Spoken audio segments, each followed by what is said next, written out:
Welcome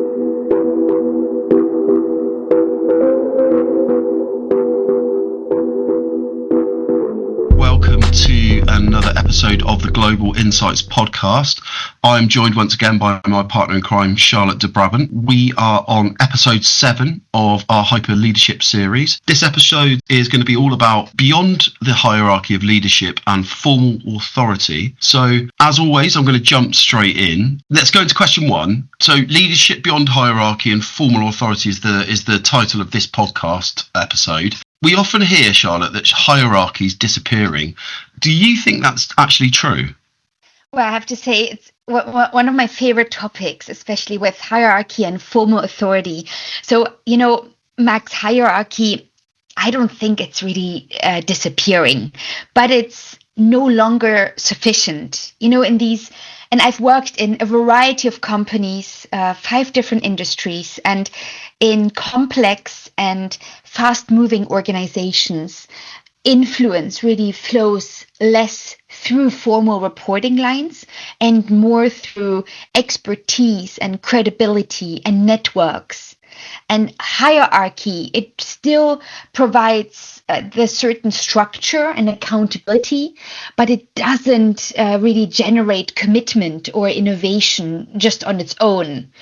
And what we talk about in our theme with hyper leadership, it really acknowledges this shift. Leaders can no longer rely just on positional power, but they must earn fellowship through clarity of thinking and quality of contribution and consistency of behavior. And I've seen this on first hand leading my own team. That's how eventually we get to build trust. I've certainly seen this too myself, leading teams and leading others. It's a fantastic shift, actually. Politics and positioning for power within businesses and things that, really weren't that helpful. We're shifting towards those things you're talking about: clarity of thinking, contribution, consistency. They're all really credible things that people as in their general lives act within their values towards. So. Absolutely. And through clarity, through open communication, it really helps to build trust within your team, especially in these uncertain, volatile times. Many are wondering, how do you get through these difficult times? Well, it is through this open, clear communication at the end of the day.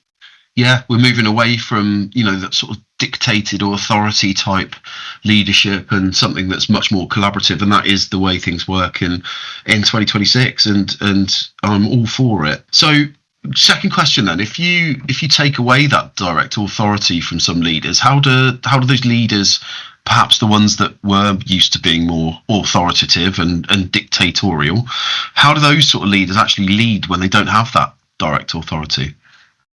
Yeah, they lead through sense making and alignment. When leaders help people understand the why behind decisions, they then create this voluntary commitment rather than this forced compliance. And influence comes from framing problems well, so synthesizing certain perspectives and enabling others to act.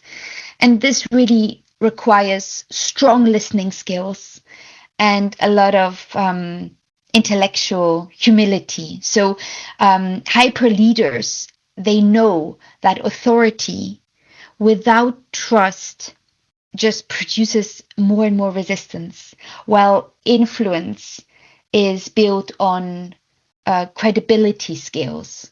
It sounds like there's different skills now becoming more important than those sort of traditional command and control, older school leadership styles. It's a lot more about this collaboration. What sort of skills do you think are more important now with this style of leadership? Well, definitely very, very important is deep listening. And I remember my boss giving me feedback for the end of year review and saying, wow, you always seem to listen so intensely. And then after weeks or months, I come back with the answers while others will have already forgotten it.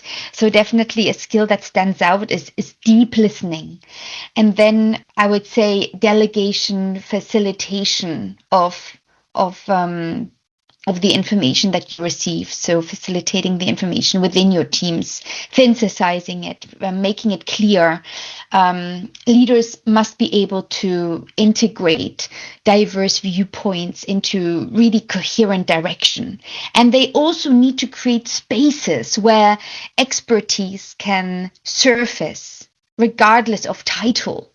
So in notion of hyper leadership is less about giving answers and really more about enabling collective intelligence. Okay, so that then will, I guess, naturally give a shift in power in organizations, because it's not about, who's got the strongest voice, who's able to just force people to do what they want anymore. It's all about that collaboration. So how does that shift in power dynamic actually affect organizations, do you think? Absolutely. Power, it becomes more situational and it flows to those with, I would say, relevant knowledge at a given moment rather than those at the highest rank immediately. So this can feel threatening to leaders who, of course, equate status with control. So hyper leaders, they embrace this shift and then focus on orchestrating talent rather than dominating it. And their power comes from really enabling progress and not enforcing compliance. And this is a massive shift, Max. I mean, there are different cultures, different countries, different leadership styles, and it's not an easy shift to embrace as a leader. It's really the leaders who are willing to look themselves into the mirror and say, I'm willing to embrace this shift, rather than just relying on my title and expecting control and authority. So yeah, and I can imagine this is quite a generational thing as well, where, certainly people who've come up through roles in this sort of day and age, like me and you, into leadership roles, where we're going to see these changes and embrace it wholeheartedly and go, this is what we've been working towards. This is how we've always wanted to work. People from younger generations, I think, will see this and just respond to it because that's how they're used to working. That's sort of generally how people work with each other. But you go back 20, 30 years, and some of those people are obviously still in leadership roles. How are they going to shift? Because there's less hierarchy, there's less ability to just dictate and command and control. yeah. So surely there's some risks that emerge through that. What do you think are the sort of risks that could emerge from this? Well, this whole unclearness and decision paralysis can really emerge if roles and decision rights aren't really clear. And altogether, I mean, hyper leadership, it doesn't eliminate structure. It just redesigns it. And clarity and autonomy, they just must coexist. And it's really this shift in mindset that we need to embrace. I think this is absolutely the direction everything is going in, and either way, those older leaders and managers, they got to sort of adapt and survive. Really, they have to learn this way of working because that's how they're going to get a better response and better results from the people they're working with and their reports. They're not going to be able to dictate to people and expect people to just do whatever they're told. It just doesn't work like that anymore. So I think all of that is quite an opportunity really for leadership. If you're leading beyond that hierarchy and you're embracing hyper leadership in the ways we're discussing here, what's the biggest opportunity for business, do you think? I think it's really unlocking intelligence that would otherwise remain hidden. So when people feel empowered to contribute based on expertise, organizations, they become faster and smarter and more resilient. And that's really what we need now, to empower our teams, to build trust, to have open communication. That's the way forward. Fantastic. I couldn't agree more. I mean, it's been a really good episode where we've just got into some great detail there about the form of leadership is really shifting and changing. We're talking about hyper leadership as a whole series here, but I think what we've talked about today has been really interesting, talking about how there is that shift happening, and leaders themselves are going to have to embrace that and work away from some of those formal structures that they've been used to in the past, and they have to embrace that for businesses to continue to be successful. Is there any other final thoughts you've got for us before we close off this episode? You know, Max, altogether, leadership is a personal direction, a personal decision, how you want to be the best leader you can, and if you want to even develop on your leadership skills.